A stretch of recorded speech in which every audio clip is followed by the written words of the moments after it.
করে করলো কয় তোর লটারি লাগছে এই হোয়াটসঅ্যাপ নম্বরে পরে কয় 25 লাখ টাকা লটারি লাগছে, তুই লটারির জন্য তোর অ্যাকাউন্ট দে আমাকে কয়। আপনার নাম কি? আমার নাম জহিরুল ইসলাম। বাড়ি কোন জায়গা? বাড়ি শিয়ালটারি চামাইবিল মৌজা। আচ্ছা, কি হল তারপর? তারপরে আমি দিলাম আমার বেডির অ্যাকাউন্ট চাইলো, অ্যাকাউন্ট দিলাম। পরে বেডির ফটো চাইলো, ফটো দিলাম। পরে আধার কার্ড চাইলো, আধার কার্ড দিলাম। দেওয়ার পরে কয় আমি কাম করে দেবো রাত্রে সকালে 8টার সময় আমার টেহাটা পেড করে দিবি, তোর 2-3 মিনিট পরে টেহা তোর অ্যাকাউন্টের মধ্যে চলে যাব 25 লাখ টাকা। পরে যাই হোক আমি টেহা 8টার সময় জোগাড় করে পাই নাকি, টেহা জোগাড় করলাম আমি 10টা সাড়ে 10টার সময়।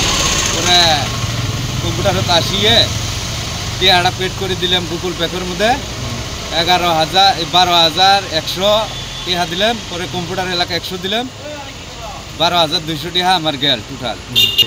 আরও চাই এখন 25,000 টেহা। তা আমার তো আমাকে 25 লাখ টেহা দিবে চাইছিল। পরে যাই হোক আমি ওটাই বুদ্ধি করিয়ে যেভাই হোক চুরি, আমার বেড়ির চুরি আসছিল, ওটা চুরি করলে বন্ধক থুসি 10,000 টেহা একজনের ঠাই নিছি, নিয়ে এটা বন্ধক থুসি একজনের ঠাই 1,000 টেহা হলাত নিছি, ফিরে আরেক বন্ধক ঠাই 500 নিছি। আমার কাছে আসিল 700 টেহা, আমি খাইয়ে কামলা দিয়ে এই টেহা আমি কড়াই পামো। পরে আমার কাছে 700 বলছি। আজকে কেস করছি, এখন কেস ফেলাইলাম 7টা। কোন জায়গায় কেস করছেন? মানকেশ্বর থানাতে।